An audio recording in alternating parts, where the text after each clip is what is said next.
is a hand model I bought so I can make Spider-Man. Draw Spider-Man. And nothing else. Nothing, only Spider-Man.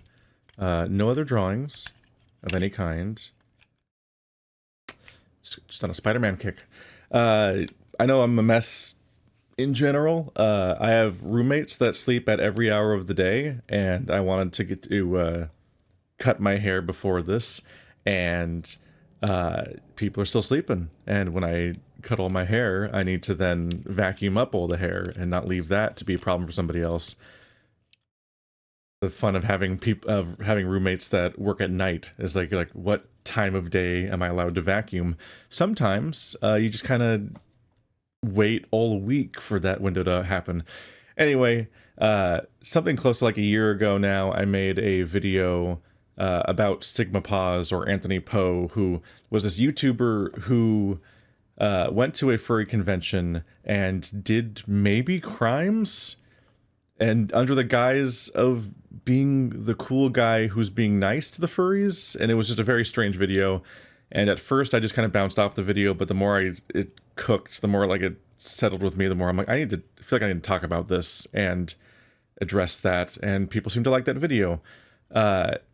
Very weird thing. Yeah, so he went to a furry convention. He claimed that he was going undercover as a furry, which was inherently just false. Mainly the part where he said he was going undercover for like 100 days or a year or whatever the fuck it was, where it's like, you making a YouTube parody account about, or a TikTok parody of furries and making videos on that for like a little bit every now and then, that's not really undercover as a furry. Like, undercover inherently means going into a space full of that group of people and like passing and so on. And you don't have to be undercover as a furry. You could just be a furry, or just be in furry spaces, or be friendly with furries. He could have gone to any local furry meetup. He could have gone to a number of conventions, and he could have even just spent time with furries. Like, I didn't bring this up in the original video, but what I found very amusing is that he tried making a furry Twitter account for his character, and he made one tweet. He responded to JFops with like, "Hey," in response to, I don't know, some generic, just whatever the hell the message was about. And that was his one tweet. He responded to one popular furry DJ one time and then never came back to furry Twitter. That's the level of undercover he was. I'm just like, it's so frustrating. I'm like, you can just be furry or be around furries. It's normal. It's not that big of a deal.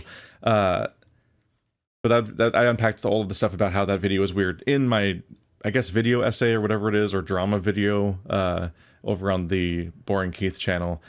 But that guy was promising this like inside view about the hit exclusive secrets about furry conventions, and it wasn't that revealing. He paid lip service to the idea that furries are just normal or cool or weird or whatever, but just like it's harmless, that kind of stuff. But he also was lacing the whole thing with weird homophobic jokes that were like, not like overtly intentionally homophobic types of jokes, but like the types of jokes you say when you haven't interrogated the inherent homophobia in a lot of stuff, and also why you would think that particular joke is funny, is all built around the idea of like just making jokes at the expense of gay people.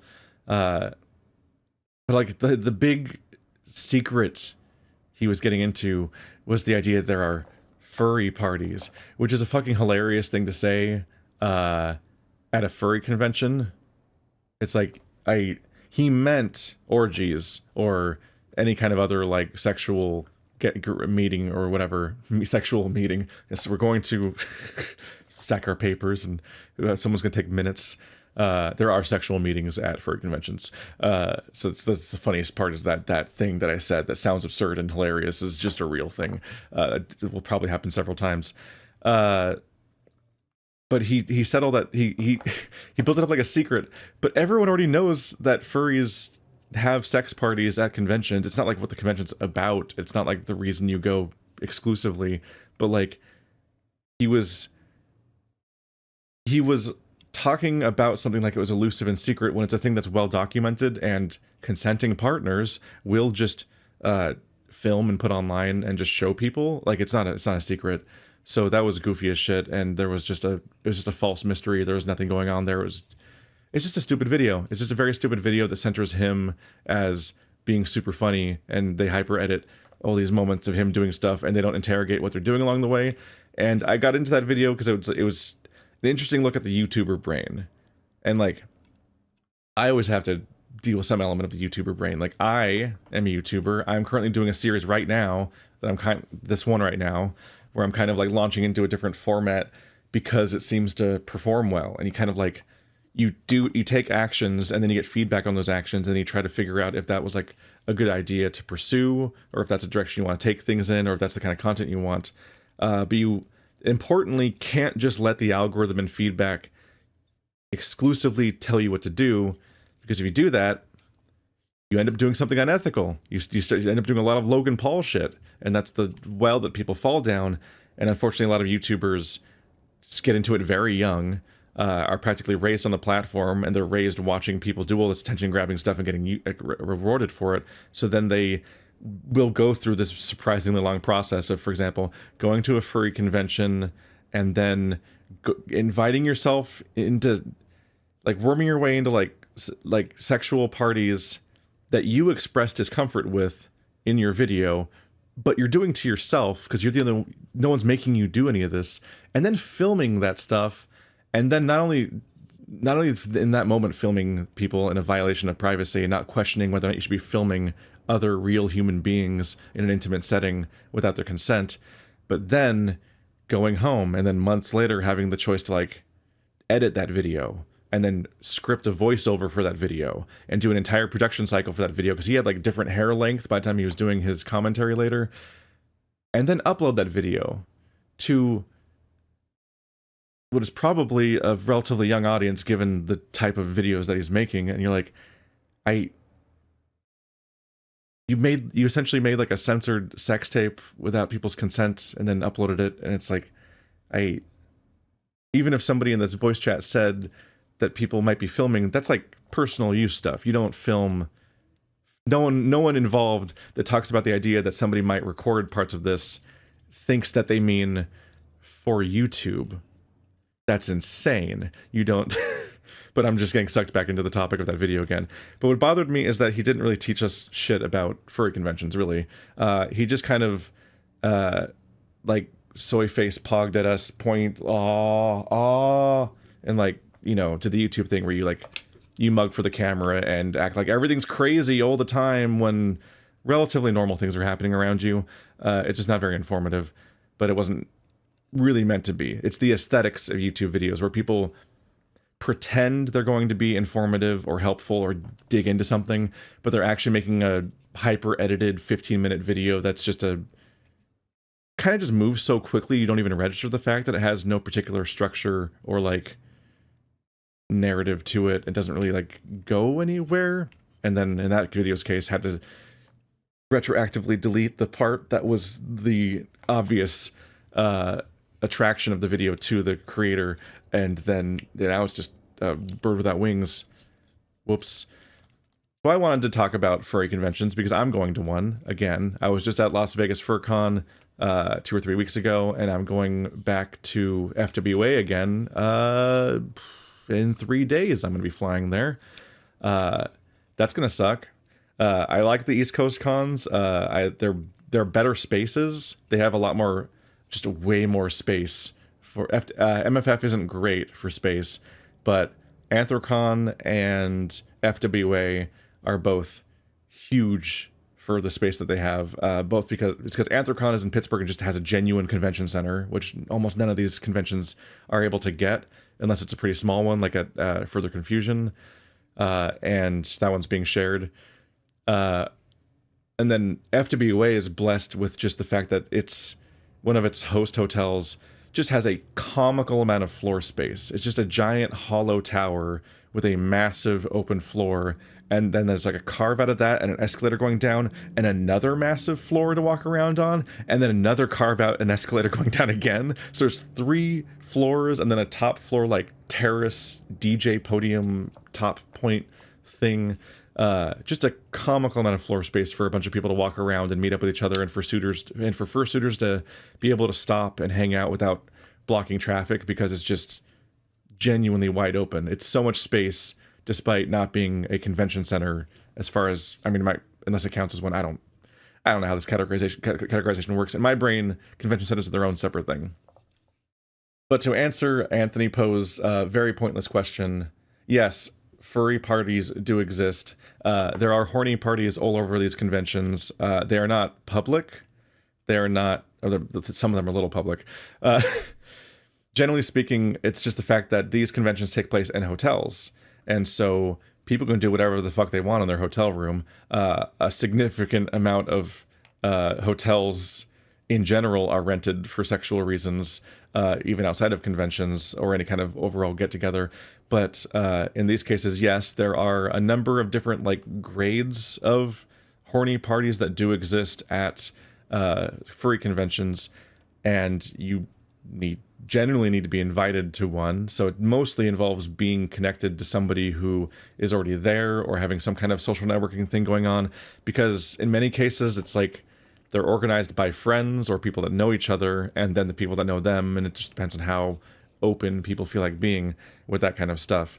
Like one of the variants is like an underwear party, which is just, you just show up and then you take pretty much everything off and then you just hang out, and it kind of depends on the party what the rules are, essentially. Sometimes it is just kind of like people hanging out and cuddling and chatting and flirting and just kind of enjoying each other's company in a relatively chill way.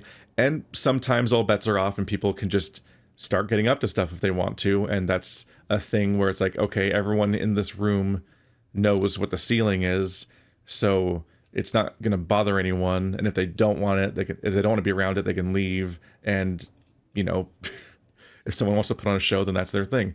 But most of the parties at furry conventions are just parties. Like, it's just somebody is like, I got a suite, I have a whole bunch of space, and I got like drinks and snacks and things, and invite a bunch of my friends, and then some of them can invite their friends, and a bunch of people all pack in there.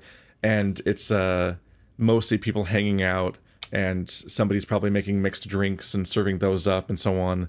Like how I was handed Amicus bathwater last year at this convention, which was like lavender and rum or something. I don't remember exactly. No, I think it was gin. I think it might have been lavender and gin. I'll probably be handed another one this year by the same people.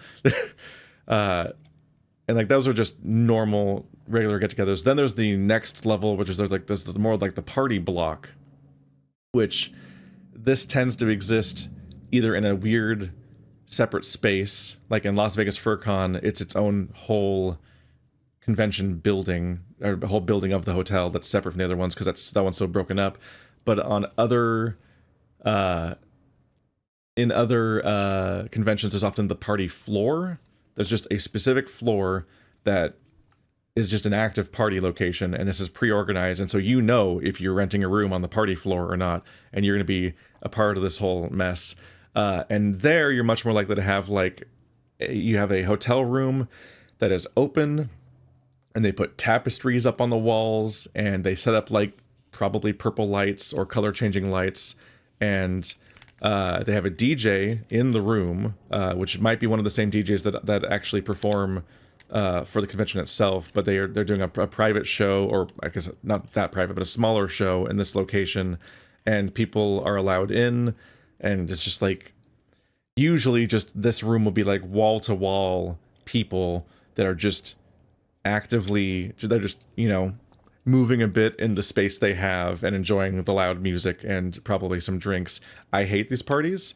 If you invite me to one of these parties, I will smile politely, wander around a little bit, look at the art on the walls, and then I will leave and do anything else, because I don't like the loud music, because it means I can't talk to anybody, and that's like all I do really is chat with people.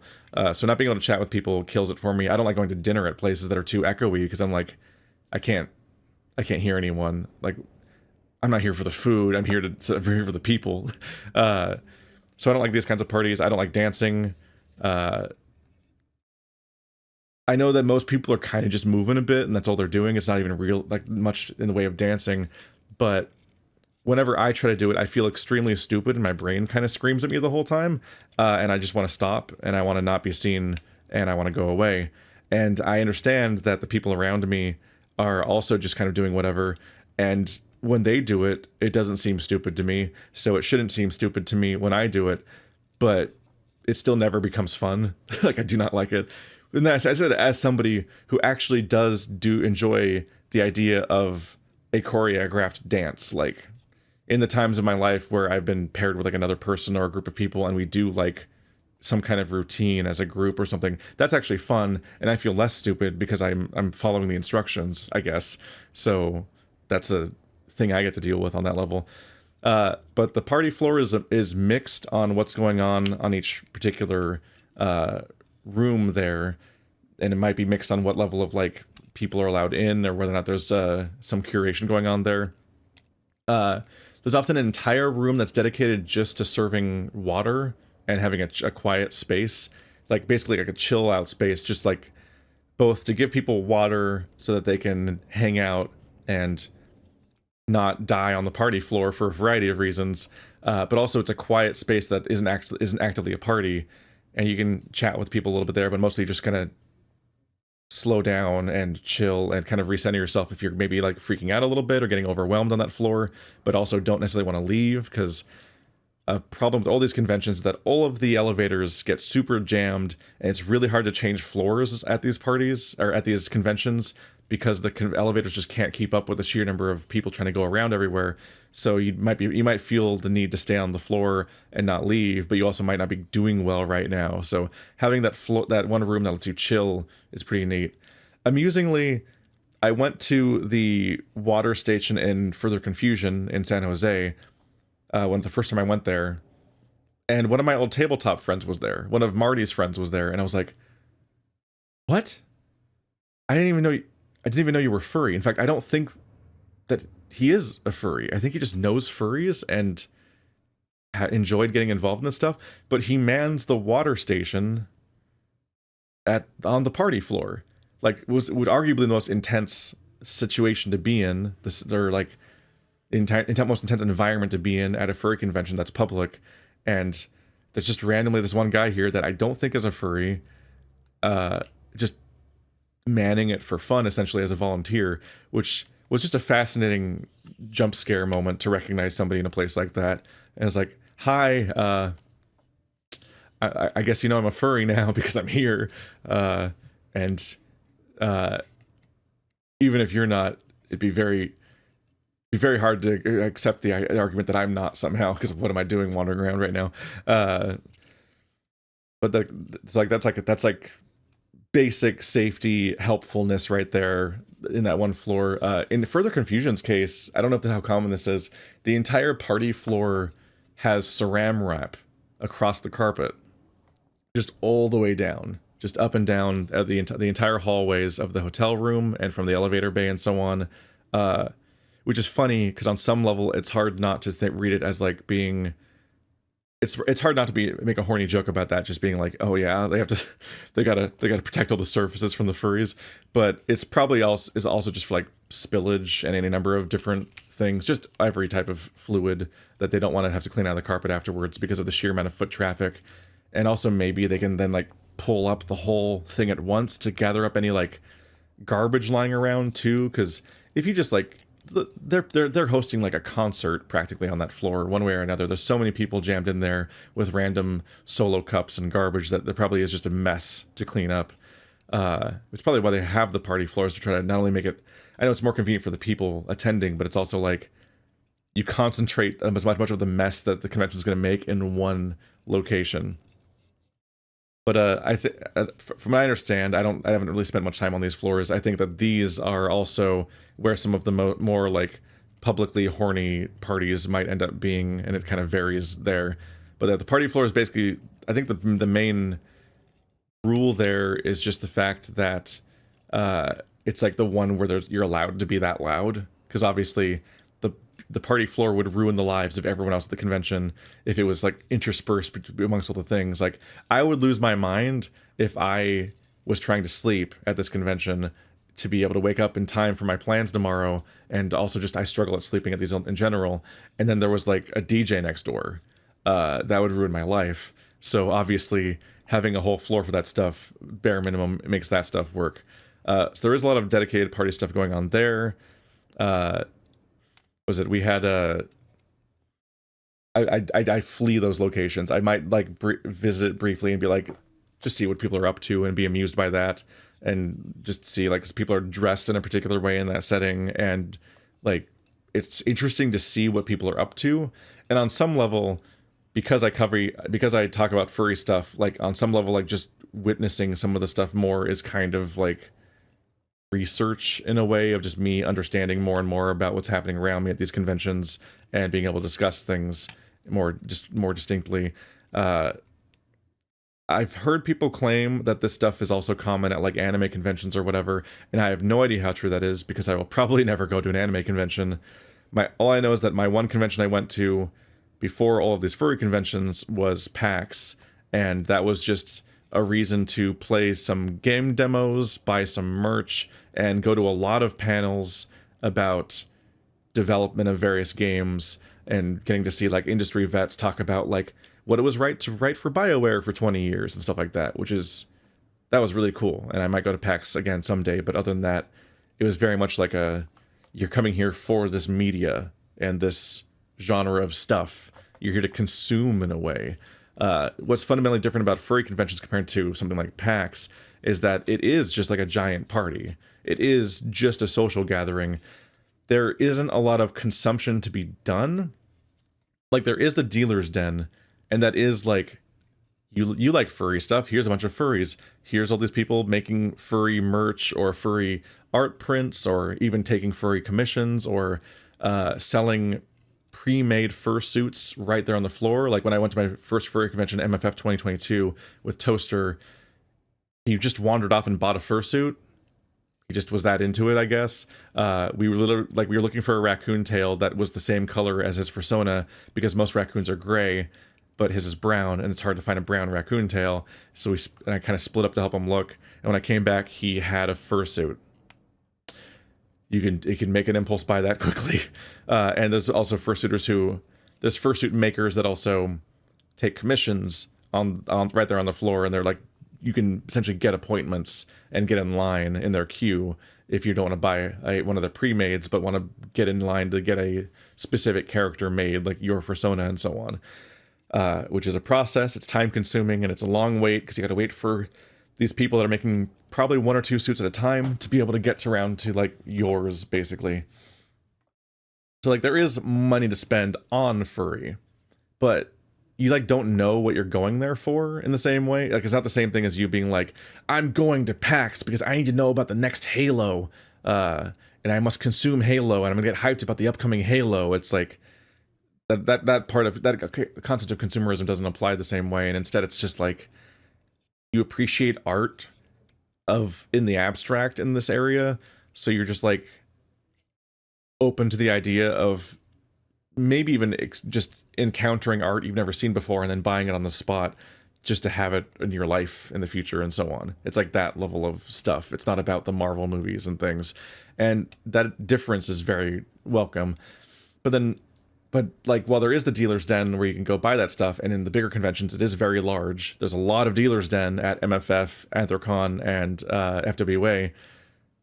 That's like a one-day thing. You wander in, check it out, and then you're there for like 3 or 4 more days, and you probably won't go back unless you have a specific thing you meant to go back for.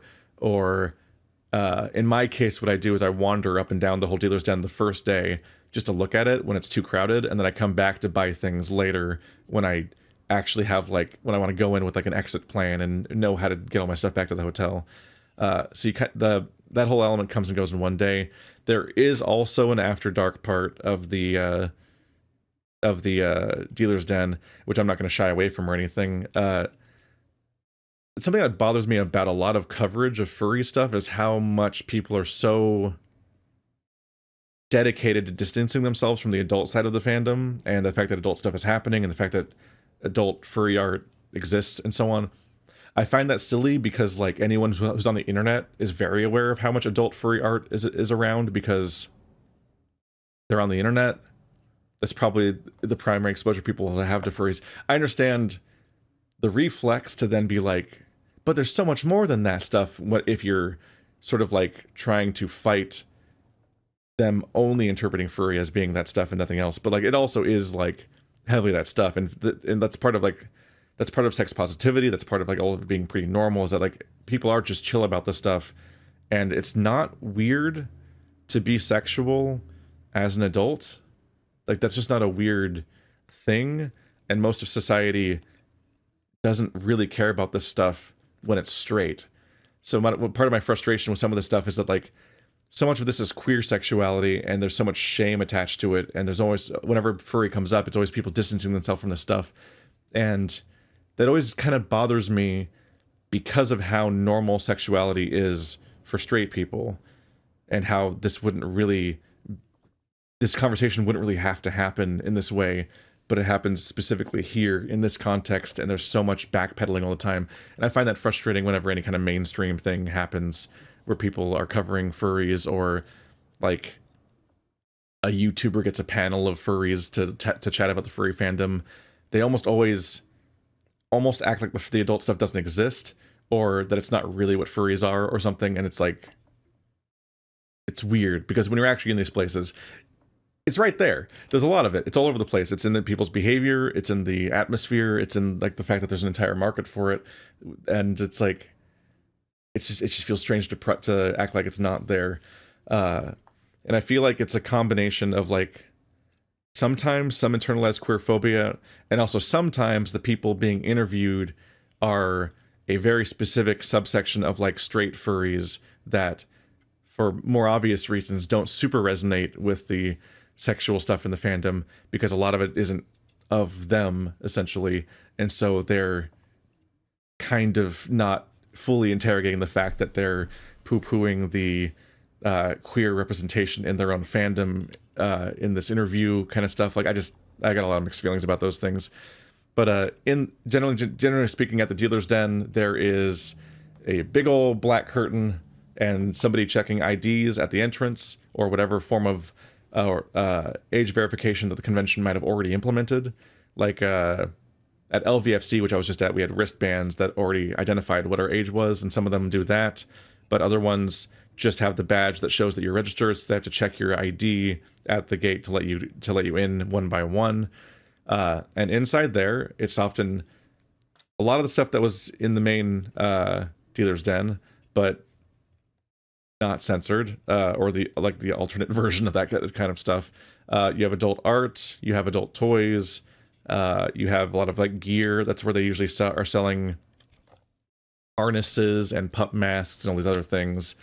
It's where there's Bad Dragon, if they happen to attend, is usually in there, which people just know what that is already. And Bad Dragon's funny because they have their whole ass stall that has an intake and outtake and a wall. They set up a whole ass thing, and you have to get in line for it to get in. So you get in line to get into the After Dark, like adult dealer's den, and then you just get back in line to then get into Bad Dragon, because they command their own line with the amount of attention that they get, which is very funny. I already know what Bad Dragon does, so I have never felt the need to get in line for that. I just like look over, be amused by the fact that Bad Dragon has that giant audience there, and then I kind of move on. But aside from the dealer's den, it's just a giant party, which I've said before, but that is like the idea of it.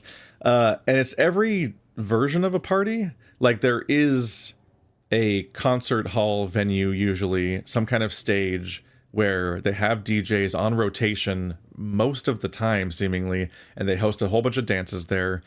And if you want to go dance in the dark with some people and some loud music, then you do that. And every hour or two, like the DJ rotates, and you have that kind of a party. Or you have those dense, like college dorm block party things on the party floor where you're in a really tight, closed room.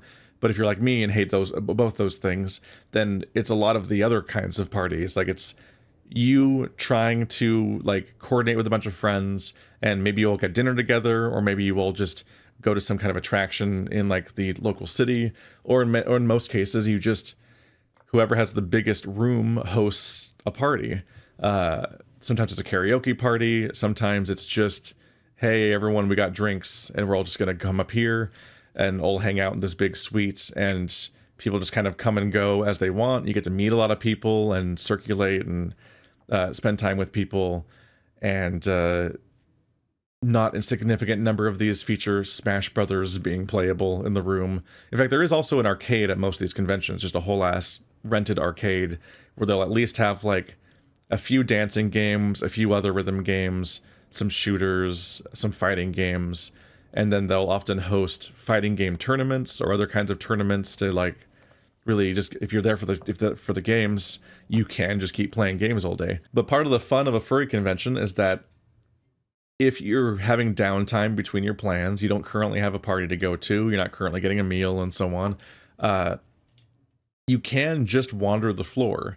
There is always some kind of space where people are just kind of ambiently hanging out, and maybe even multiple places where people are moving between them, and just kind of going up and down these areas, and also going up and down the transit between them and so on, just gives you a lot of chance to not only people watch, just see so many fursuits and kind of take in the fact that like you're looking at hundreds, sometimes thousands of fursuits, and those are all just unique people with unique designs. Like each one's a unique character, and each one represents just like hundreds of hours of manual labor to make that suit. Like it's a very time-consuming process to make a fursuit. So seeing all of them at once is like wild in general. And there's sometimes like a kind of therapeutic aspect to just wandering around these spaces and just looking around, because it's like what I imagine is a bit like some kinds of going to like Pride and so on, which I've never actually still been to, where just you are surrounded by a lot of queer people, and also just a lot of like cool people, like people that are just like up for being kind of weird and bucking societal norms, and this being what's happening instead. And what's going on here is just better than what's normally happening in life. Like normal life is so boring, and people are so caught up on heteronormativity basically, but like just the performing masculinity and performing femininity, and like having to like fit into specific categories with your gender expression and your sexuality and whatever religious like noise floor is in your personal state and so on. And it's so restrictive for personal expression, and a lot of people just like have that weighing them down all the time. So when you're in a space like this, there is like this freeing element of like, there is no normalcy here, at least not in the way that the outside world is, and it's just very nice to just kind of be in that space. But also wandering around is one of your best chances to just run into people. You can run into people there, and people are more recognizable than normal as far as online people go, because in some cases they're wearing a whole ass mascot costume of the character that you know them as online. So those are extremely recognizable compared to all of just the regular humans walking around. All the fursuiters are extremely recognizable. You have a chance to actually encounter some people that you know or that you know of. And then even for the other people, like everyone's wearing their badge. I don't have it on me right now. Everyone's got their badge. They're just like, here's who I am. Mine's double-sided because I'm a genius. It's like everyone takes fursuit photos and all these photos, and like their badge will be like, it'll be like, oh no, it's flipped over. Oh, my badge is here, but it's the back. Damn it! You can only see the back of it. That sucks. Put a second badge on. Now, then when it flips over, it's just another badge, and then it's never backwards. No more photos where you have the white back of your badge in the photo, and no one can tell who that is, or so on, or just, you know, it's just ugly to see the back of a fursuit badge instead of the actual one. So, pro tip for everyone who hasn't figured that one out yet. But like with those badges, you can recognize a lot of your online friends or acquaintances relatively quickly, because you just see that, and you're like, oh shit, that's that cartoon character. That's that person who is online but doesn't really show their face constantly because it's not Facebook. It's like furry social media is people interacting through their avatars. So having the chance to recognize who somebody is means, oh, I know somebody here, and you can like maybe stop and chat with them. And I should mention, as far as recognizing me goes, I'm generally like, I'm up for people to approach me and talk to me and so on, and that's all fine. In fact, this was actually what was the original point of this video. I was like, I'm going to FWA in a few days, and I'm doing this weekly vlog series thing. I should like actually talk to people about encountering me at conventions. And then the topic kind of expanded from there, and I was like, let's just actually talk about furry conventions in general and explain these and just be less mysterious about this stuff than some people try to pretend that it is. If you encounter me at a convention, you can just come up and say hi. It's fine. You people usually, like, they come up, they say hi, they say which this or that thing they know me from, be it Null playing games. It's never Null playing games. The video essays or the Let's Plays and so on, and that's all fine. Just let me know why you're talking to me, basically. And then, yeah, you just, if I'm not like currently heading somewhere right now and taking off, we can just chat about something for a bit. I'm generally open for that. I take pictures with people. That's all fine. In fact, I kind of prefer when people take pictures with me, not because I like being in pictures. I hate being in pictures. But I am socially awkward and weird. So on some level, if I hand you a sticker or you take a picture with me, I'm like, okay, there we go. They got a thing from the thing. So like, they were excited to run into me because of something that I did, and they got something out of it. So like, they have a memento of some kind or a photo of the memory, and then like yeah, I ran into that guy, and then like, that's like, there's no like, oh, I wish I took a picture, I forgot or didn't think about it, and I don't always remember to offer. But for me, if you're not like a really powerful extrovert that can lead the conversation, I don't always contribute very well either. So I might just be awkward, like, yeah, sounds good, hope you're having a good con, and then I don't know what to say either. So transitioning to taking a picture and then moving on is often the best thing for everyone, where it's like, okay, an activity is happening, this thing happened, all right, cool, they ran into me, they get to say they ran into me, whatever their purposes are, whatever makes them feel good in that situation. But yeah, I like meeting with fans. I've had some really interesting conversations with fans sometimes. I definitely get nervous about how I come off because I'm always anxious about everything all the time. So if I seem a little weird, it's probably just because I'm nervous in general, because that's just how I always am. And also maybe anxious about this or that element of the interaction, just trying to figure out what to do. And also, like, each interaction comes at a different level of readiness. You roll your d20 on how, whether or not you get caught flat-footed or whatever, to just mangle this metaphor. And sometimes suddenly hearing your name and just like, bah, can be like a little bit of a flashbang moment where you kind of like, your brain flatlines and you just don't have thoughts and you don't know what to say or do. And people that work in a lot of customer service or as waiters and stuff are probably like better at being like, hi, and then doing like the kind of having like a routine of like social graces that you kind of like cycle through.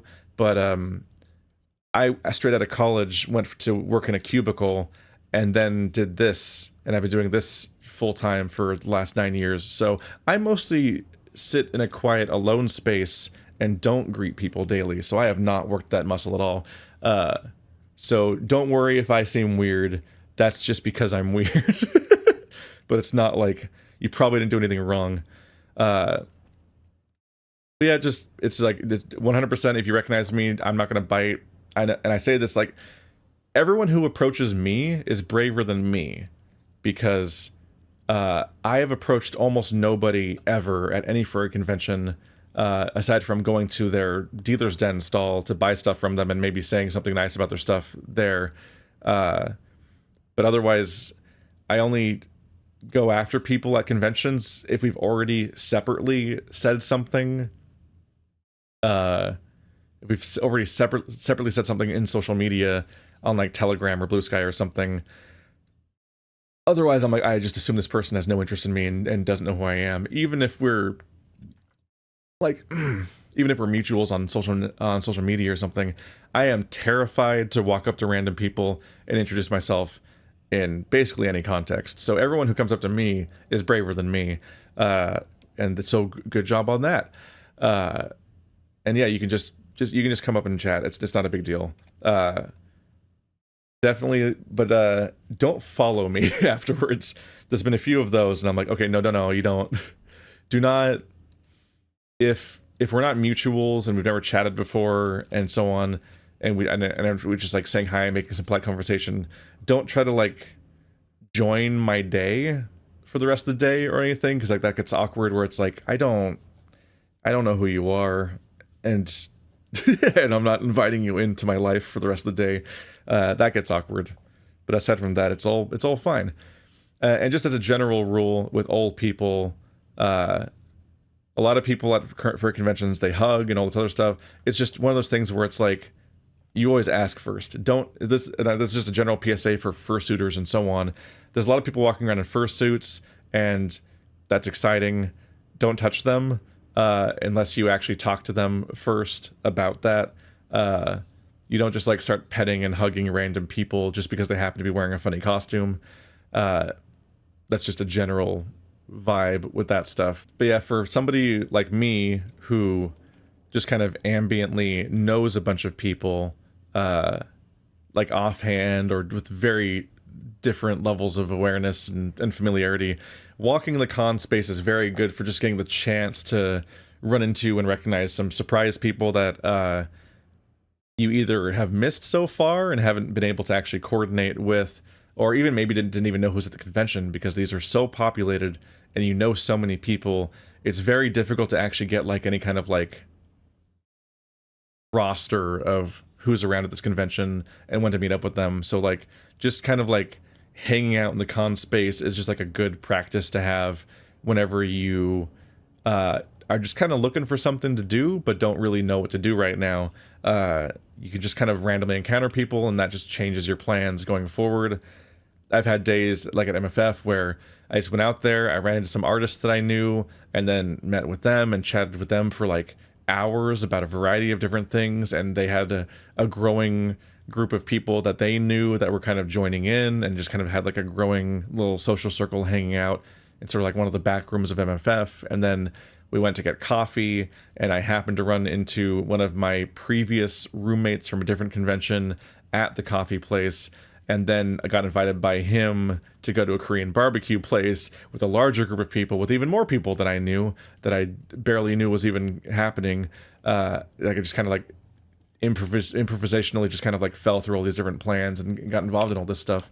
And that's kind of like how a lot of that can go. But that is why I also try to tell people not to go to furry conventions if they don't have a friend group, if they don't have a built-in social circle of some kind, or they're at least like a mega extrovert, or they just like know a ton of people in general but don't have a specific plan yet. Like those are all approaches you can have. But if you are new to the furry fandom and you're a lurker and you don't have a friend to go with, I would not recommend paying significant amounts of money and investing a bunch of time into a furry convention unless you really dig like being a wallflower and hanging out and in a space for days without necessarily knowing like what to do with that time necessarily. Because you will be very disappointed because of the fact that like if you go to Disneyland, you go there and there's all the rides and stuff. If you go to PAX, there's a billion games to get in line for, to play early, and all these industry professionals to chat with. And if you go to a furry convention, there are panels and some events. I'll get into that in a minute. But the main reason people go to furry conventions is to meet people and to meet up with people they already know in many cases. And it's a hotel. So a lot of this happens invisibly. A lot of people disappear into the hotel rooms and maybe never come out. At MFF, one of my first, I think the first room party I've ever been to actually was, there's this guy who was just hanging out in his room. He had like an open door. The door wasn't literally open, but he was like open invite to this huge list of people to all come by throughout the convention. He had a ton of drinks set up, and Smash Brothers on the Wii, Smash Brothers on the Switch with like the 8-player adapter and everything just set up, and people were just coming by, just knocking on the door and showing up, chatting for a while. I met some people there that I still encounter at conventions to this day here and there, and it was a real chill vibe, and you just come in, hang out, chat for a while, and leave. And there's a lot of people coming into that room that are all connected in one way to that person or friends of that person and so on. But if you're not connected in any way to anything in that network, you have no idea that room exists or where it is or anything about it, and would never know that. And so that's the learning curve of furry conventions, is that I have had very good and very bad conventions based entirely on who I happen to know, or whether I happen to know people, and whether or not the people that I happen to know turn out to be the kind of people that get back to you and like genuinely are like up with wanting to do stuff, or if they're the kind of like flaky party people that like show generic interest in everything and always sound like they're like, yeah, but then you like when plans actually start happening, they disappear and you never hear from them, and then that kind of stuff happens. Like, it's just normal party things and normal friend group things that we probably navigated with your own friend groups already, but like because of that stuff being so invisible and based on people knowing each other, that can make furry conventions a bit of a drag if you show up without a plan and a friend group and like people that you can rely on to make the convention fun for you if nothing else happens. Like, your friend group sets like the minimum of like, here's how many people I might interact with here. Is at least these people I can rely on being people I'll encounter throughout this convention, and then maybe other cool stuff happens too. Maybe they know people and it leads some places, but like if you show up alone, you're showing up as unconnected as possible, and you're just much less likely to like find your way into cool experiences or randomly be invited as like the 12th person in a large karaoke group that'll carpools to a place to do karaoke for 4 hours or whatever. Like, these things just kind of happen. But I will say, and I have done this, if you have a local furry convention that's just driving distance away, and all you would have to do is pay for the drive and maybe parking fees and maybe registration, you could do that. Honestly, it might be worth showing up even with no plan and no connections. If you've never been at a furry convention, it can be cool just to show up and see all the fursuits and like say hi to some people, and you can politely ask people if you can take a picture of their fursuit and stuff like that. And maybe you'll fall ass backwards into like social interactions and end up like making some friends, even if you're good at that, or random happenstance and whatnot. For example, a convention that I have super mixed feelings about is Further Confusion in San Jose. It's a small convention. It's extremely hotel room based, so everyone kind of disappears in their hotel rooms. It's hard to really keep up with people there, and there's not much going on attraction wise or event wise because it's a pretty small convention. So it's not the best convention to go to if you're not connected, but I do only live like 2 hours away from it. So last year for Further Confusion, I just drove over there and I paid to park across the street, which was like nothing. They just had a lot with spare parking. And that convention is very cool to visit if you want to visit a convention for just a day and check it out. Especially if you go during the weekend when it's like really full of people, although the parking will probably be worse. It's a big U-shaped building with a open plaza. So here's the street right here, and then right here is this huge square-shaped past the sidewalk area that's just like planters and like walkways, and also just a huge open concrete empty space. And that leads to that area just being completely filled with fursuits. And so that's like one of the most condensed fursuiting areas I've ever seen in any convention ever.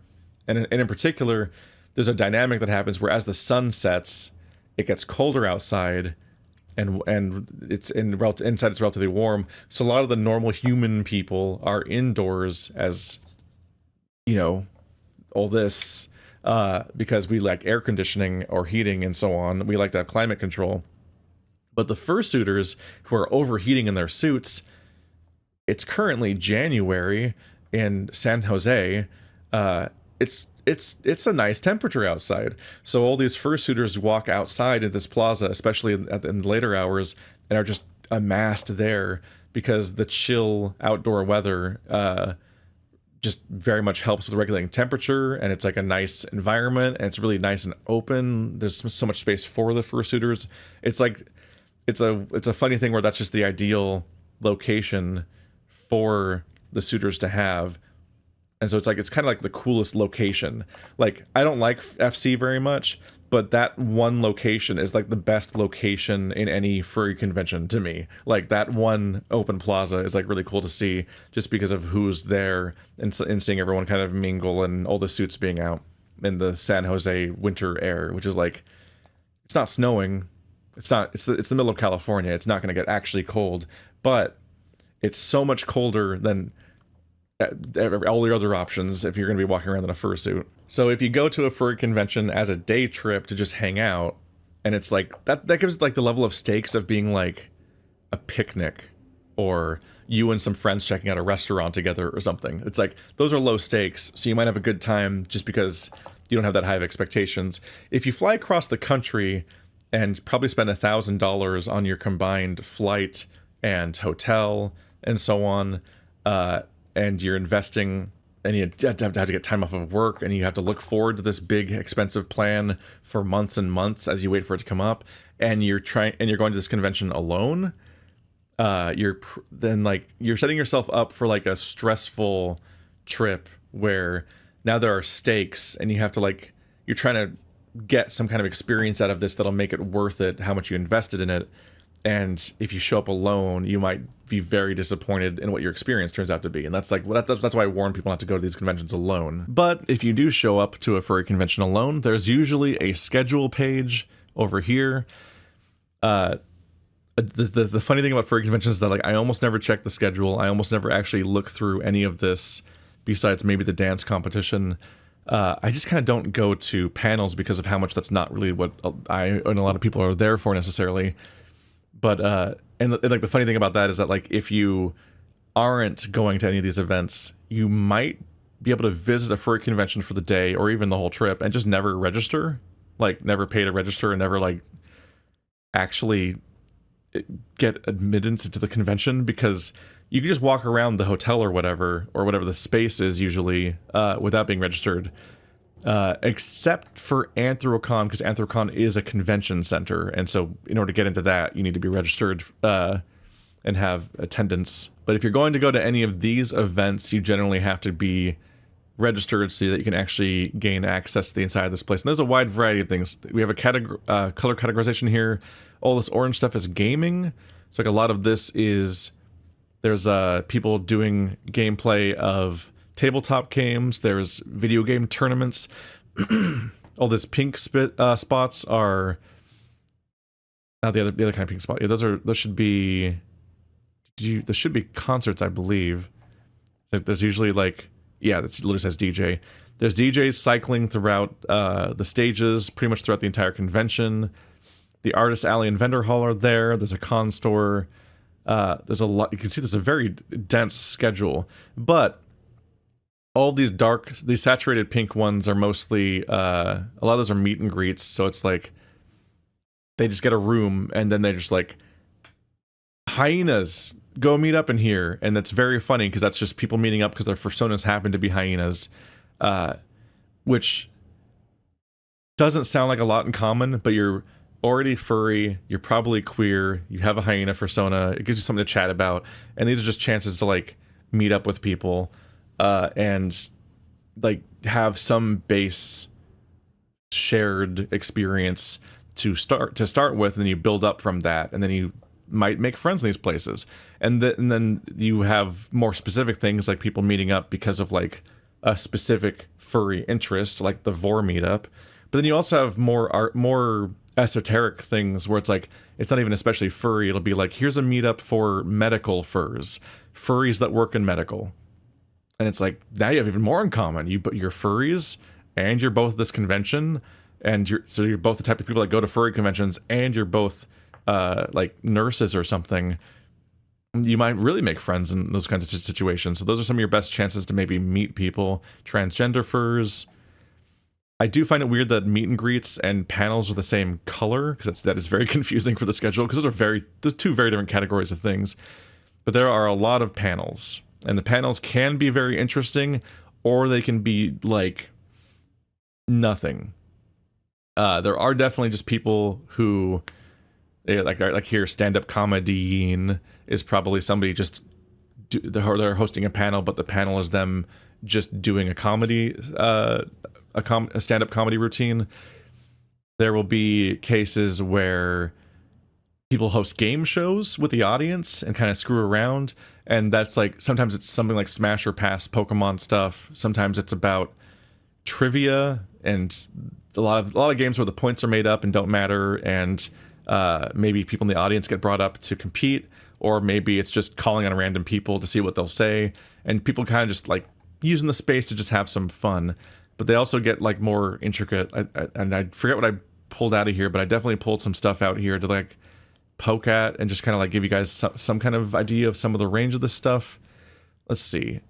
So on May 8th at 11 a.m. we have miniature painting, and I think I saw that somewhere else in here too, so I think it just happens maybe every day. Like, this is just, you get a free miniature and some supplies to try to paint miniatures, and they also encourage you to come around and participate in the various tabletop stuff they're going to be doing. So you can just kind of join a group of people and paint a miniature and learn how to do it. And that's just because furries are huge nerds. That's like the two things you can't escape about furries. It's the two unavoidable building blocks of a furry, is that they are, like, I know it's like the defining trait is supposed to be interest in furry creatures, like interest in like Disney furry character design type stuff, basically anthropomorphic things, werewolves and so on. But the other circle of the Venn diagram is being a huge nerd, and the other circle of the Venn diagram is being queer, like being transgender or non-binary or gay, pan, bi, and so on. And those squish together, and like we're used to like Venn diagrams having the little spot in the middle that is the overlap. This one's mostly just one circle that looks like it's out of focus. There's a little bit of an edge for like not particularly nerdy people, a little bit of an edge for people who aren't that are like the straight cis people, but mostly those three circles just completely overlap, and everyone is extremely nerdy and some variation of gay or queer and so on, and obviously furry.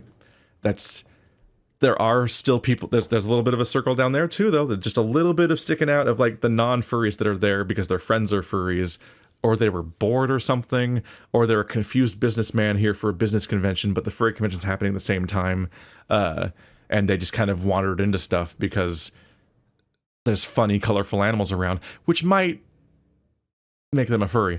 But that's furry is a self-applied label, and you don't call other people furries if they don't want to be called furries, because that's not how it works. But that is like the defining thing, and that's why it's such a fun environment, is because like it is good to meet furries, because you have, if you're a nerdy queer furry, it's like that's a lot of things you kind of do have in common, and you can then go on to talk about a wide variety of other things from there and meet a lot of people, and it's just like it's easier to be social in these kind of contexts than other things. Visual novels and how to make one. This is a panel that's being hosted by Jericho, the creator of Remember the Flowers, who has shown up a few times on this channel, and if you're on my Patreon, has shown up a lot more, because we're playing the visual novel Lyre, Lyre, but I'm stocking up on the episodes because it takes a while to record, and we don't have a very consistent schedule, so I'm like trying to get it all pre-recorded before I start releasing it publicly, because I don't want to start airing it and then run out of episodes and then have that go wrong. So Jericho's running a panel to help with that. He was having trouble finding a co-host for a while. I was going to help because I'm I wanted to try to help because I'm rooming with Jericho, but I won't be even landing until hours after this panel's already over. It's such an early panel on Thursday, and I won't even be landing until in Atlanta until after that, because flying from the West Coast to the East Coast is just vicious. But if you want another variation of like the topic I did in my last major video essay type video where I talked about making furry visual novels, you can show up here to have one of the more successful furry visual novel creators talk about their experiences and so on. And AtMac is going to be there as the co-host now, who is the creator of Liar. Expanding your sexual health toolkit, Q&A and FAQ regarding everything from PrEP to Doxy PEP. This session, held in a mixed Q&A and FAQ format, is designed to help empower attendees to dispel common misconceptions about their sexual health. During the session, specific topics will be covered, including but not limited to knowing when to get you tested for HIV and the various types of tests available, exploring various options for pre-exposure prophylaxis, PrEP, or post-exposure prophylaxis, PEP, understanding Doxy PEP's use in preventing STI transmission, and tips on how to have that tough talk with your healthcare provider. My tough talk was that the next time I saw my doctor after I came out as gay, I told him I was gay and that I should probably get on PrEP, and then that was the end of the conversation. He just signed me up to get the tests, which is that you go to the testing center of your hospital. You get a few tests done that are relatively basic, blood tests and swabs. And then, like a week later, you have 3 months of PrEP come in your inbox. It's a pill you take once a day, and it makes it extremely hard to contract HIV. This is actually a big deal. Like it's important that conversations like this happen at these conventions. It's important that they happen in general. Something that's really cool about furry conventions is that they usually have free STI testing at the convention itself. Like, you can get tested for STIs at the convention. It's a very culturally important thing to have going on, and it's frankly like it's one of those things where it's like gay people is the stereotype, but it's like it's the type of stuff where more awareness and careful stuff was happening in society, and these conversations were more normalized, then like these would be less problems in general for all people.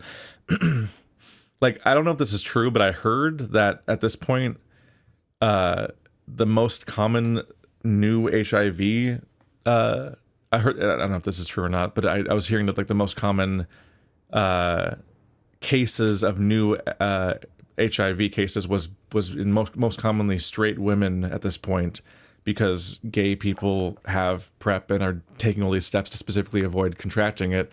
And it's like, I think about that and I'm like, on one hand, it was cool at the moment that I said I was gay, I could just get this pill immediately. But on the other hand, I'm like, it's weird that it's not normalized for people to just have access to medication that can help them not gain these horrible diseases. And that like, it's still so stigmatized and thought of as like the gay disease that the moment you say that you're gay and you mention this stuff, there's like no barriers and you just get it immediately. But no one else is having this conversation and talking about whether or not they should be on medications that avoid getting these horrible diseases. Like there's something to unpack there, right? Like it's a little weird to think about. It's like, I'm like, one, this is extremely helpful, but there's like a slightly subtle homophobia to the vibe of like how instantly prescribed it is to me and not other people. I don't know. I'm not going to spend too much time. I mean, I already have, but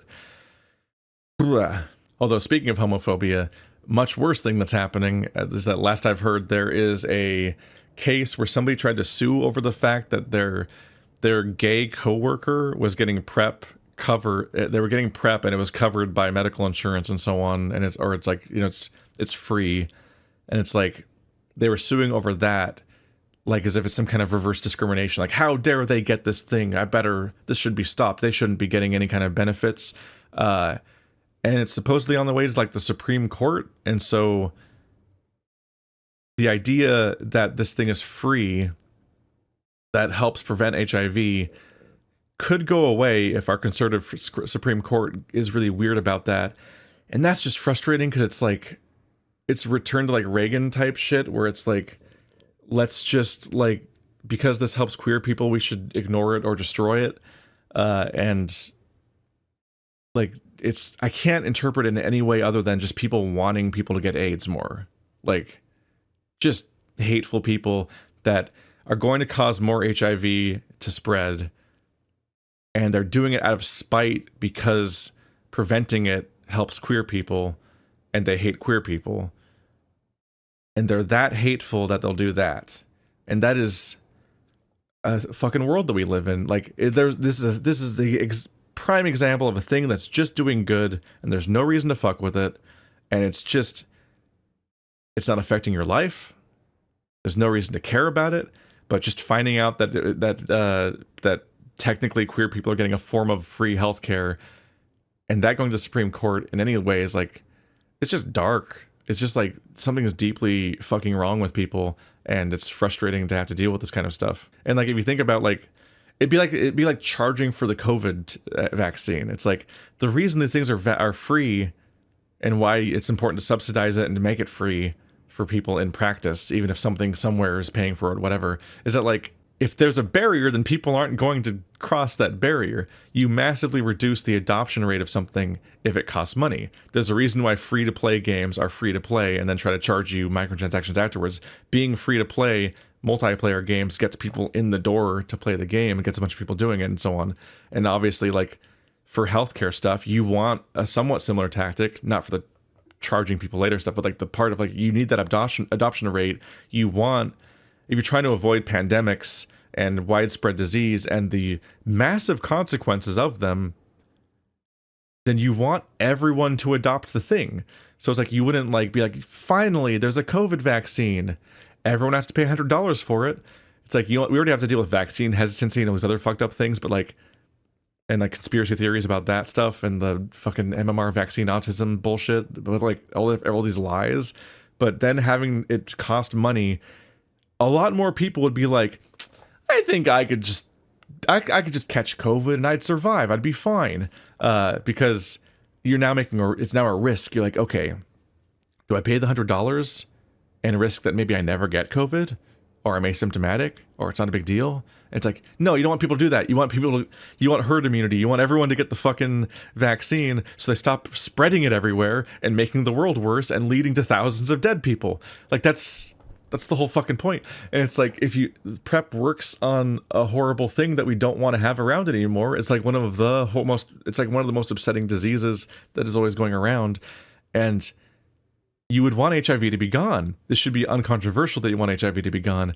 And people are trying to get rid of PrEP, which pretty much eliminates the possibility of getting HIV. It's very good for people to have collectively, and for you to have this like base understanding that in context there's like everyone's on it, and that being good, that should be a good thing. But they're trying to eliminate it, which is just like being on HIV's team, like against humanity, which I don't know why conservatives are disease fetishists, but that's been the last 6 years of my life. It's just, oh, another kind of outbreak thing's happening. Oh, what's the new way that conservatives are trying to help the disease against humanity? What the fuck?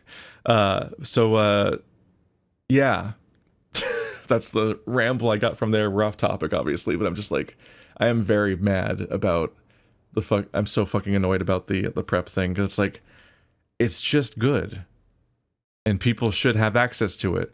Everyone who's willing to take PrEP should be taking PrEP, because anyone who can, like, we want to eliminate these diseases, don't we? We don't want more lives to be ruined. Jesus. Anyway, cyberpunk across different mediums. Let's see, this is a thing about cyberpunk. I'll be honest, I mixed it up with the other cyberpunk one and opened it by accident, but there's another cyberpunk panel that's not the one that I meant. But yeah, discussing cyberpunk in general. The stars of Beastars, they have Jonah Scott and Ben Diskin. Jonah Scott plays the English dub Legoshi, and Ben Diskin plays Jack. Calling them the stars of Beastars is very funny to me, because Jack has a minor role in the Beastars comic and in a much smaller role in the Beastars anime. He's barely in it. But I think Ben Diskin also plays Haida in Agretzko, and he's separately doing a panel where you just like meet Haida from Agretzko. So he's just doing both. It's like it's two B-Stars voice actors happen to be at this convention, and that's because Ben Diskin and Jonah Scott both have furry fan bases at this point because of Legoshi and Haida, and so they show up to these things to do panels and chats and things, and just kind of enjoy an online audience as a result of that stuff.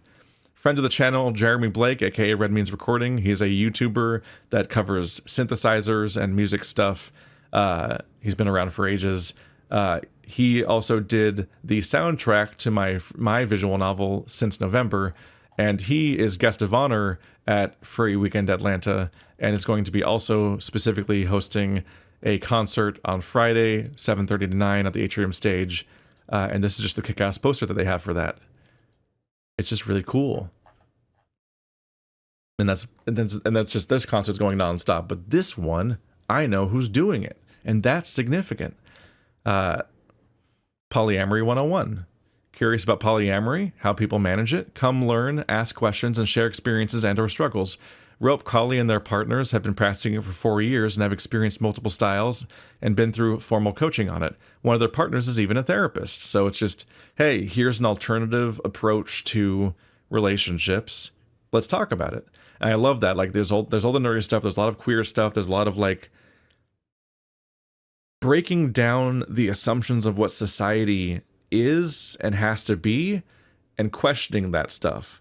Like, polyamory is always interesting, and the opposition to it, and the way that people get so mad about it sometimes, because it's another version of breaking down heteronormativity. Like, at the core of that stuff, cis heteronormativity assumes that there are two genders and they have these roles specifically in society. And that's questioned by women being able to vote, women having jobs, women having agency, feminism as a concept. It's questioned by queerness and transness and polyamory and anything that doesn't fit that exact bucket of one man, one woman, and they're a breeding pair. The goal is to have children and worship God and perform their gender roles, and the man provide for the woman, and the woman not having a bank account and all this other shit. The further you get away from that, the more interesting things get them. And like, this stuff is very common.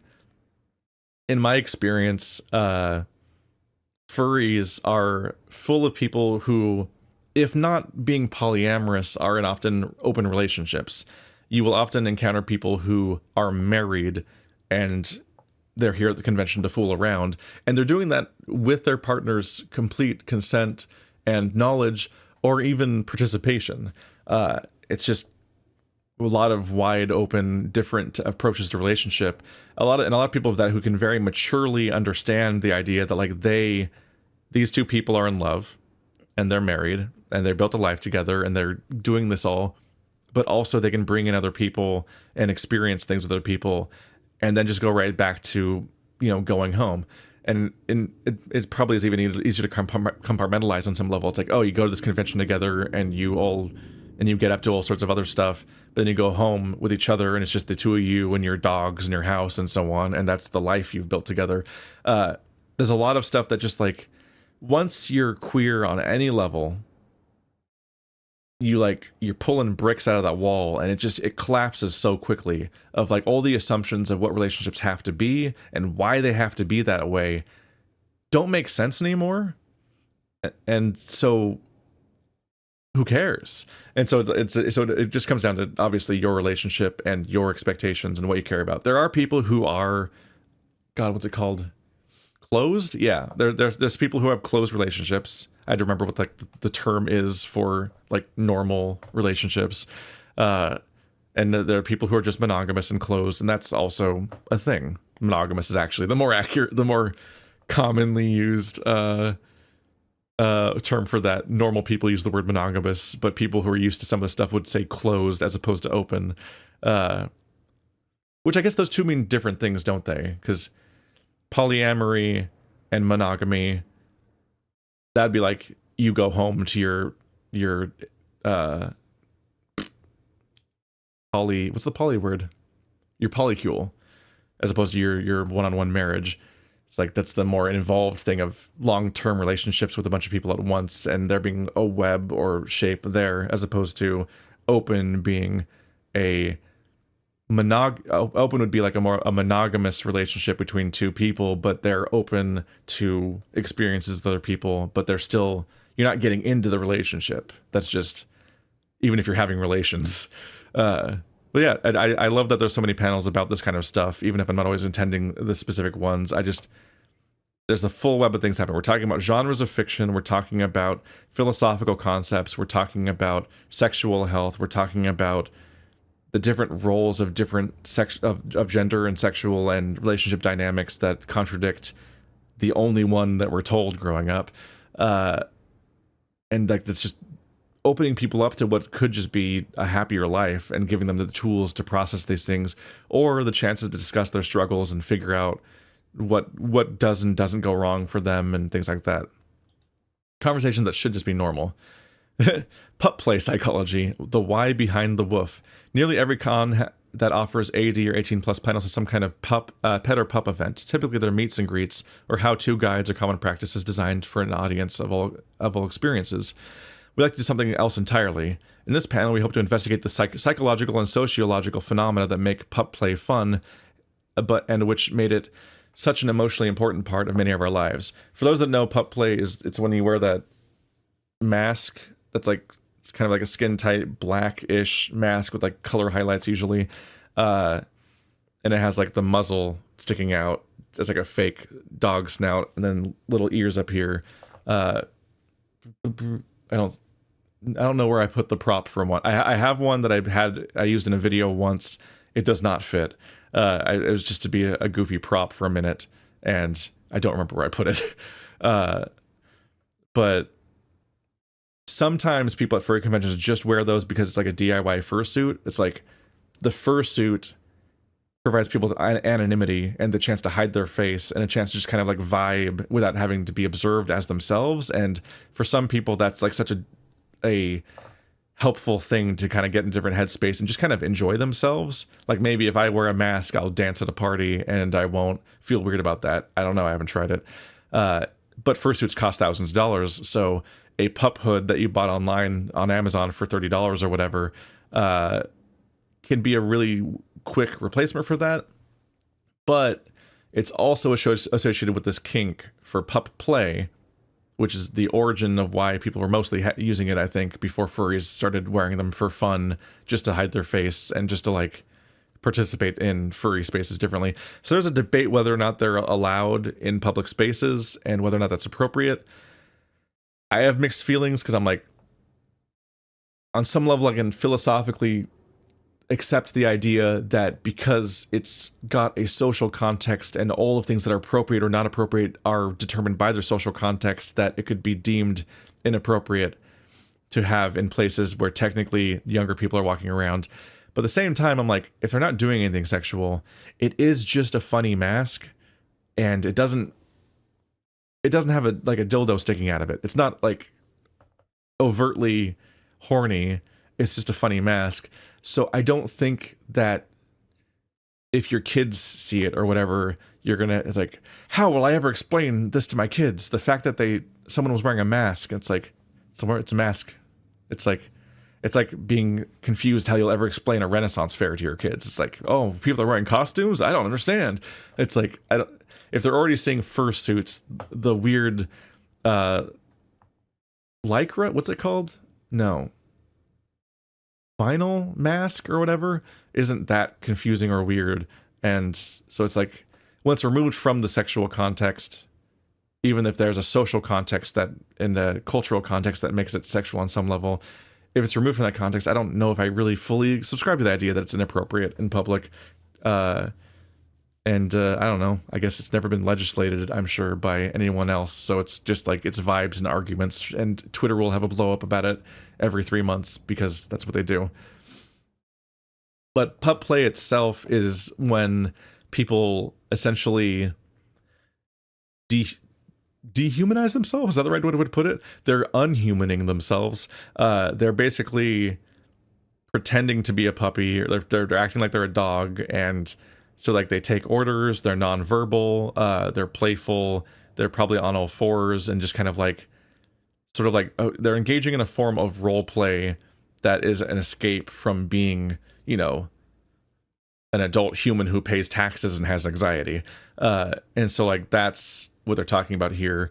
And it does you see people that just when you see people walk around in a pup hood at conventions, they're just going to be a human basically most of the time, but behind closed doors, if they're doing this stuff, then they're going to be like doing role play, and some of that might be sexual and some of it might just be borderline therapeutic, just like enjoying sort of like regressing and being in the state of mind.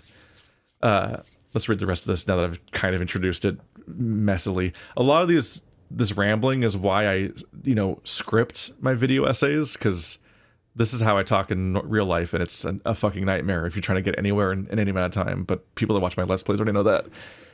Both presenters are published researchers and have an appetite for the academic.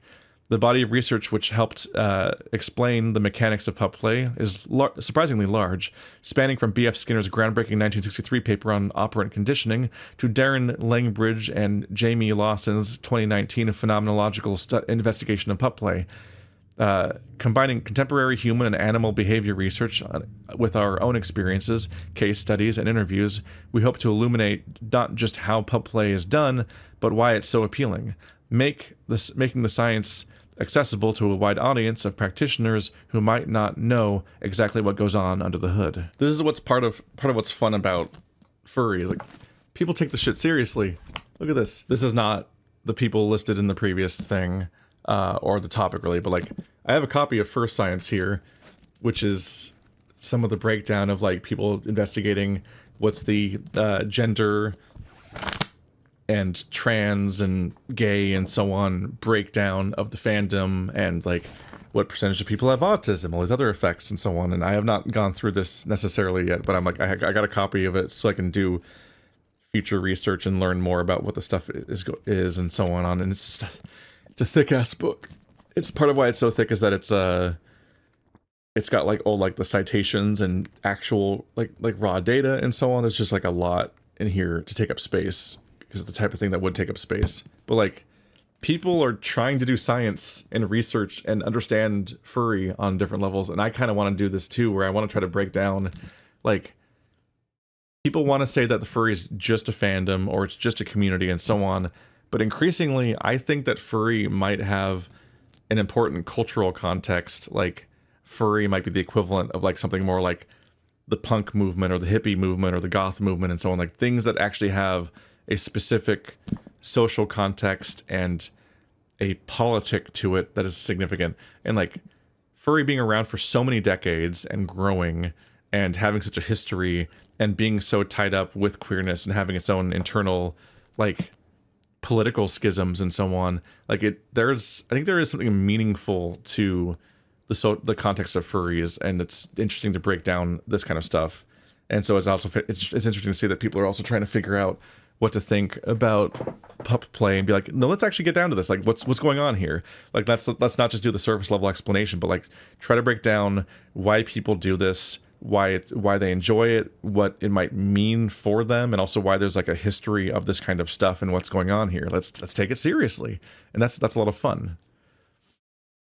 I've been sober for nearly 15 years. Ask me anything. That kind of says what it says on the tin, but like, this is just like another example of like the range of stuff that happens at these things. Like, here's just a conversation about somebody's journey with sobriety. Show up at this location and this time and have a chat. How to organize in the furry fandom. This is another example of like when I think about people that I might want to talk to, if I try to break down furries as like a sort of movement.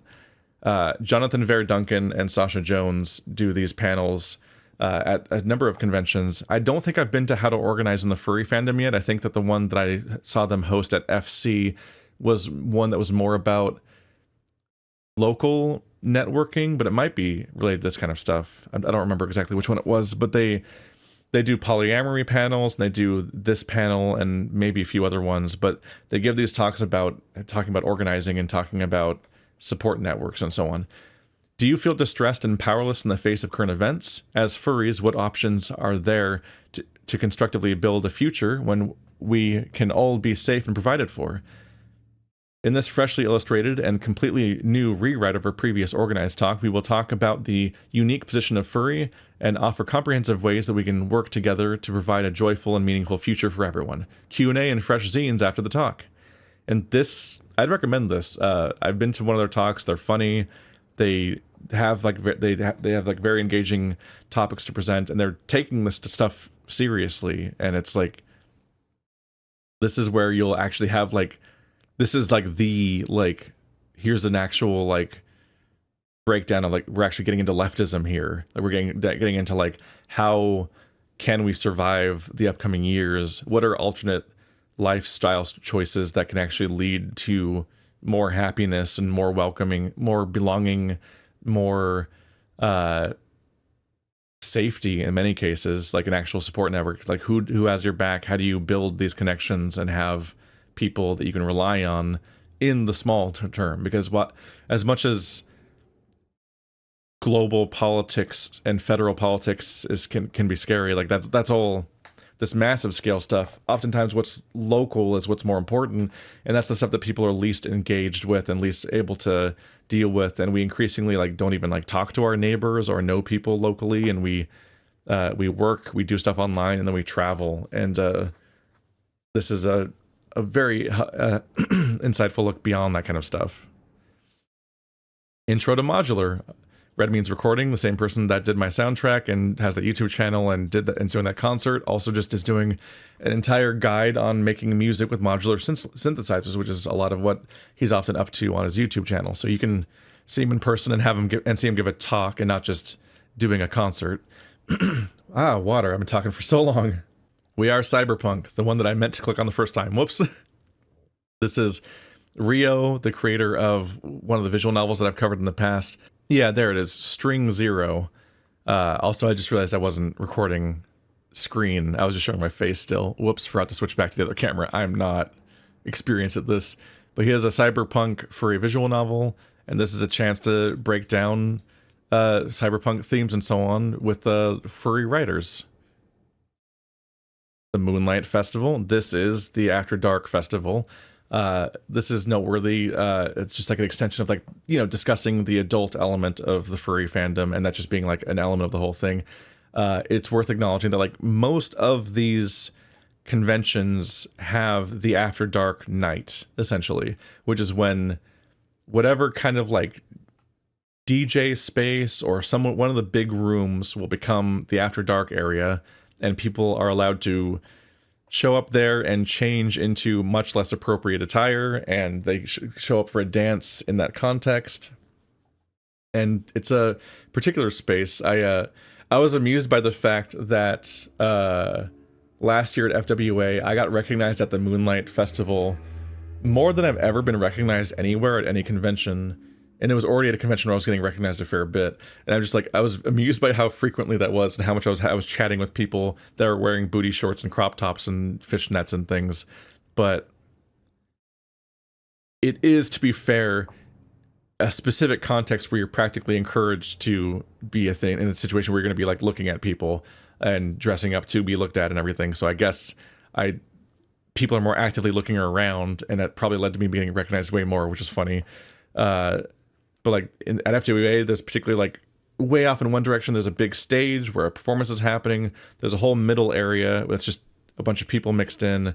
They had a side attraction that was roped off where they're doing shibari, like rope tying on people and doing all of the bondage and everything, and then suspending people up in the air and so on, and doing that whole get up. And it was like you had to get in line, not a real line, but like a queue that's like you get your name on the list and so on, and then they were taking in like one person every like 20 minutes per host or whatever, because it takes a long time to do all that.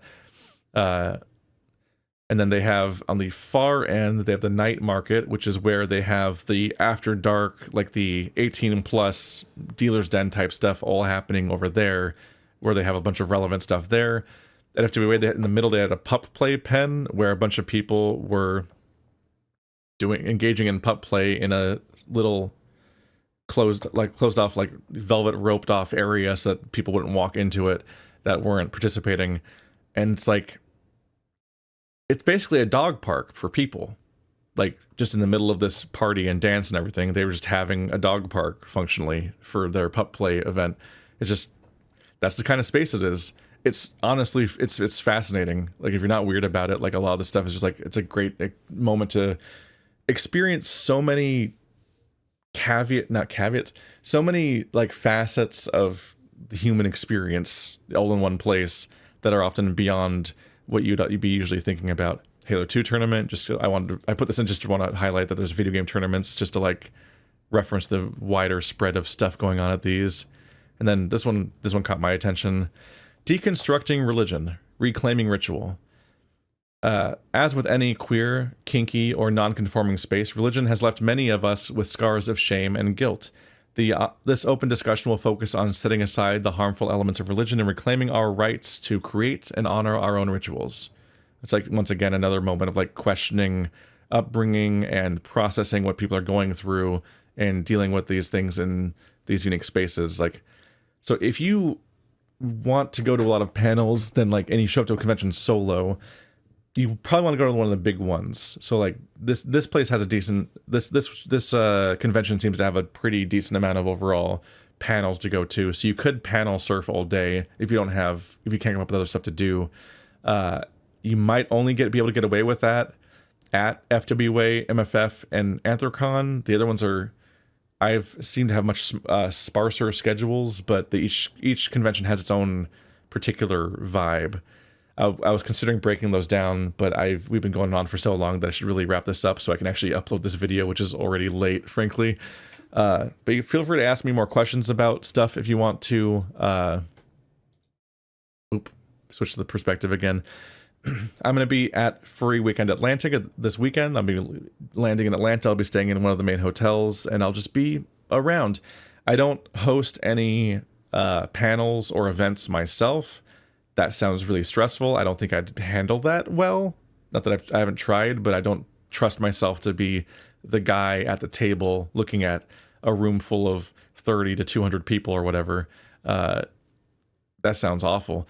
And I don't generally do like any kind of like, hey, I'm over here, come find me type announcements, both because that also sounds stressful, inviting people to come at me or trying to take up space in that kind of way, but also because my goal at a furry convention is to actually have a good time and experience the convention.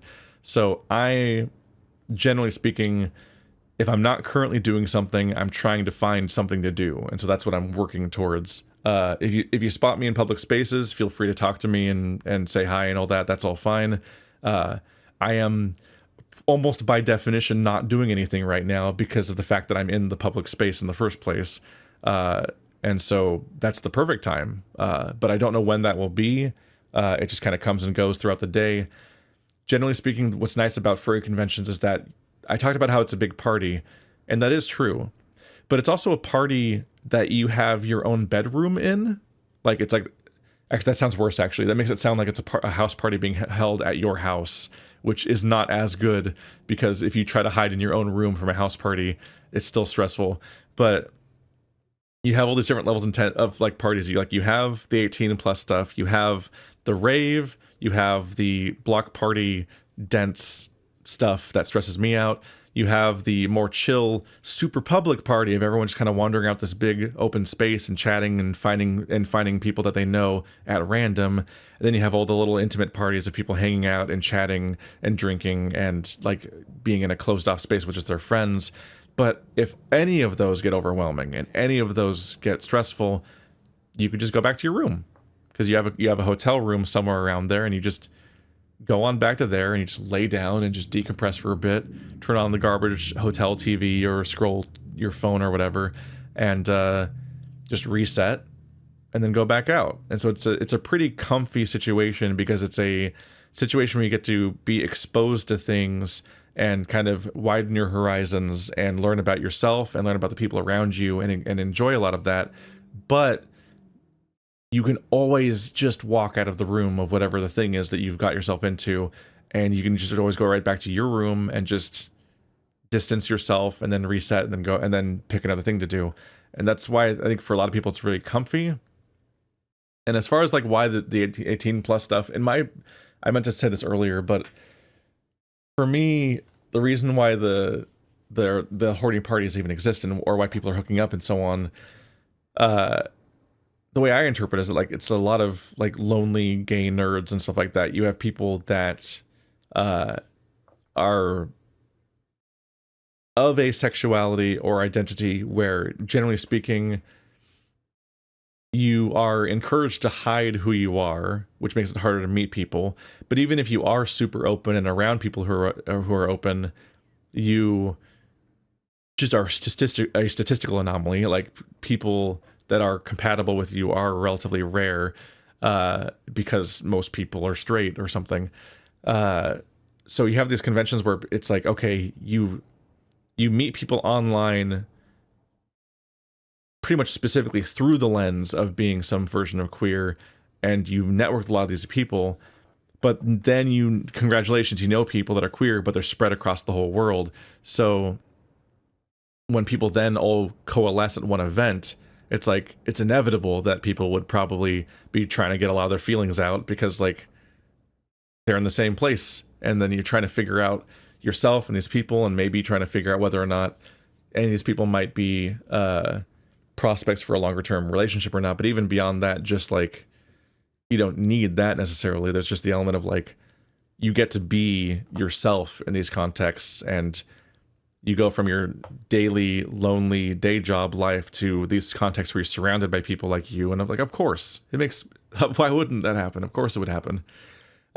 So I don't find that remarkable or surprising at all that a lot of stuff happens at conventions, and I wouldn't be that surprised if it happens at other conventions because of that element. Like there is a NSFW 18 plus element to furries in pretty much all spaces, but even ones that aren't as overtly that, like anime stuff or whatever, I wouldn't be surprised if there's just an element of like, well, people you know are all getting together, and someone sends somebody else a winky emoji, and suddenly you're getting up to plans. It is not that irregular if you are in a shared room situation where you're splitting the room 4 to even 6 ways just to try to save money on rooms, that you hear this or that person in the group chat be like, hey guys, I need the room for the next couple hours because they need the space because they're about to work out some of those feelings. That's going to be it for today, I think. Kind of a meandering mess of a conversation, but these aren't video essays. These are just kind of vloggy things. But I thought it would be kind of fun to, since I'm between two conventions, talk about them a bit and just be more frank and mature about some of the stuff than a lot of the YouTube coverage is, that's so sensationalist about it in a way that like exoticizes the elements that are honestly pretty normal, and also underexplores the queerness and the NSFW element because they're uncomfortable with or ashamed of various elements of that and won't just like talk about it like a normal thing. But I need to edit this and also get through other stuff in my life so I can be ready to go on the flight and get to this convention and so on. And also I really trying to beat blueprints, and it's very long. So send help, please. I'll see you guys later. And if you think I recognized you at the furry convention, but I'm not acknowledging you, and you're trying to unpack that mentally because we're mutuals on a platform, so you kind of think you know me, but I saw you and I didn't do anything, that's because of the aforementioned thing I said where I never introduced myself to people because I'm afraid. So if you want to take the initiative, you could try, because if I know you on some level, then I probably did actually recognize you and did know who you were, but we don't have that kind of friend relationship in person yet, so I don't know where we stand, and I'm in my own head about it. So then, you know, it is me, not you. I'm not avoiding people. I'm just bad.